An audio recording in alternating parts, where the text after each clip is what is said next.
Hello, welcome to Lemon Studios, where we talk anything and everything entertainment. I'm, of course, the Lemon himself, Zeke Lemon, and this is my review for Friday Night SmackDown. But before we get into that, let's get the house clean out of the way. Share, leave a like, comment below, let me know your thoughts on SmackDown, and of course, hit that subscribe button as it helps me grow into my YouTube career. I will greatly appreciate it. Now, all that out of the way, let's get into it, shall we? So this was a very interesting episode of SmackDown. Like, I wouldn't say it was bad, I wouldn't say it was great. I would say there was a lot of great setup. And this, especially with the matches. I do admire WWE, or I appreciate WWE for trying to be more creative with the finishes. Because y'all know what my biggest pet peeve when it comes to Raw and SmackDown is that there are no winners and there are no losers.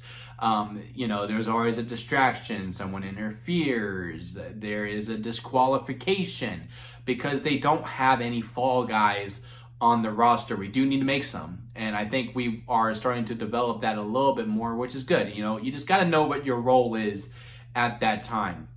But some of the finishes on this on this show were very questionable to me. The one that I actually liked was the Sami Zayn versus Rey Fenix, because again, there was a winner and there was a loser. Love this US Open Challenge. I think it's going to do great wonders. Hopefully we can keep it going for a little bit longer.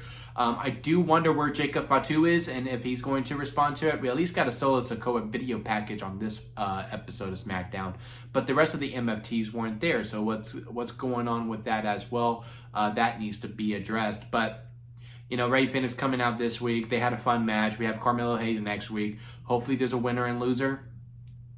In that one, I do think Miz is going to get involved some way, shape, or form to make it seem like he accidentally cost Melo the match. I do see there being a 3 count, but I don't see, it being completely clean. Then we have Tiffany Stratton versus Jade Cargill, which, again, was a very fun match. I thought they really knocked it out of the park and they really hammered it. It was probably their best match that they've had ever since they mixed it up. I think this was their 3rd match overall. I think the ladies have really good chemistry with each other. Now, I didn't mind the first initial finish. I didn't mind the double count out because WWE doesn't do it a whole lot. They use it very sparingly. What I had a problem with was that Nia Jax then came out and attacked both. I thought Nia Jax was just going to come out and cause a DQ. And maybe in past weeks, that's exactly what they would have done. But my problem is, it's not just because it's Nia Jax. If y'all have been watching me for a minute, y'all know how much I do like Nia Jax. Last year, I think she was the most improved female wrestler in WWE. I think she really kicked ass, and I think she deserved a WrestleMania match. I think she deserved to defend that title at WrestleMania, and we should have saved the Tiffany Stratton cash-in until afterwards. But since we didn't do that, she keeps going in this circle. And I really don't know why Nia Jax can't do anything else. There was another segment on this show with Julia, B-Fab, Kiana James, and Michin. WWE clearly sees something in Michin because they keep having her in these U.S. title programs. And she was in the finals of the first tournament. She was the first proper feud for Chelsea Green. She's the first, or I guess second, proper feud for Julia here. So WWE clearly sees something in her. If you got this underdog mentality type of character who's not afraid to use weapons, why don't you put Michin with a Nia Jax? And then that's another program that you can have on SmackDown. And you have a Michin versus Nia Jax feud, and you get some stipulations in there to really get her over. Why can't we do that instead of Nia just always being circling within the title picture no matter what? Now, I get it. This is a business that's built on winning championships. If you take it at face value, with everyone's main goal and their story should be to win titles. But at the same time, it is the law of diminishing returns. If that is all that you are doing, and again, you're not even winning the title and you just keep facing the same people as well, that's the other issue as well. Because, you can compare Nia Jax to Rhea Ripley because people have problems with Rhea Ripley always being in the title picture. Nia Jax is constantly fighting Tiffany Stratton. At least Rhea Ripley, it was mixed up somewhat at the time. It's just, it's really run its course. I would assume we do the triple threat match. And then maybe we move on from that. And Jade Cargill wins the title properly. The fact that they weren't main eventing made it seem like, okay, we're not going to change the title here, which is why I thought we were going to do a DQ finish. But yeah, Jade Cargill can pin Nia. and then maybe, we take a rest with Tiffany Stratton. We do Nia versus Jade Cargill for the title. And then I would be much more forgiving. Then I would be okay with Nia Jax in the title picture at that point. But I really just don't need Tiffany Stratton and Nia Jax mixing it up ever again. in my honest opinion. I honestly think when we ever redo another draft, if it is to be next year, then Nia and Tiffany need to be on different brands. They cannot share the same brand again, and they cannot share the same brand for like at least another 3 years. But also like with the Julia stuff, I don't need Julia running away. I get it, Michin had a kendo stick, but still, like, Julia just seems like the type of person to kick ass, and Kiana James could have jumped in, or Kiana could just like pushed Julia out of the way. There were just other ways we could have gone about it. I do like BFAB getting involved. We just have a lot of stuff that we have to cover with that women's U.S. title program. It is the last ranked division in all of the main roster within WWE, and we just have a whole lot of work to do. I thought Nikki Cross was going to get involved some way, shape, or form because she popped up in the background one segment. That's completely gone now.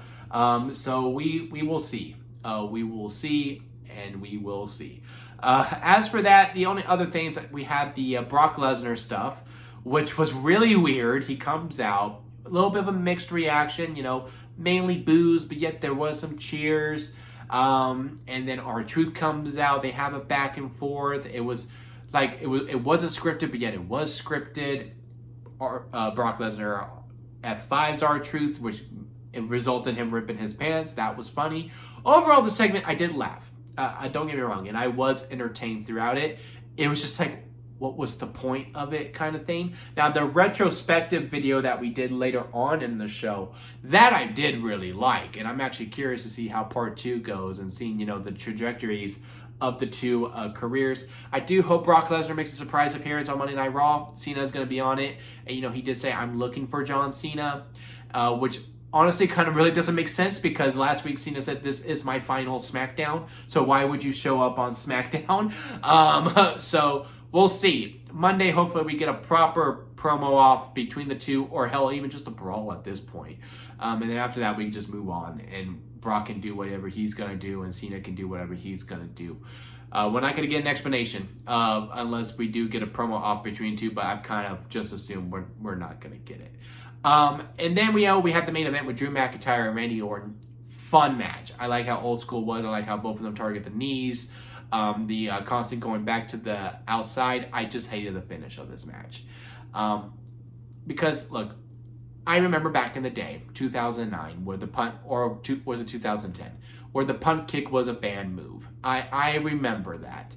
But it's been years, and he's done the punt kick multiple times since. He's done it to, I believe in the pandemic era, we brought it back a little bit. And again, we teased it a couple times before Kevin Owens got injured on the road to WrestleMania. Hell, that was the storyline. It was pile driver versus punt kick. And maybe that was going to be the indicator of 2 banned moves will be allowed in this match. But Drew's finisher is the Claymore, which is kind of, it's not a punt kick, but it is a kick to the face. So how is that move allowed, but his isn't?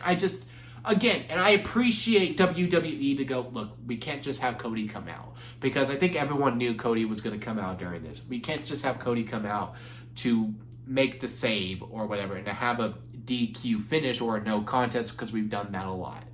But we don't really want Randy to lose clean, which again, I think Randy could have lost clean and it could have been completely fine.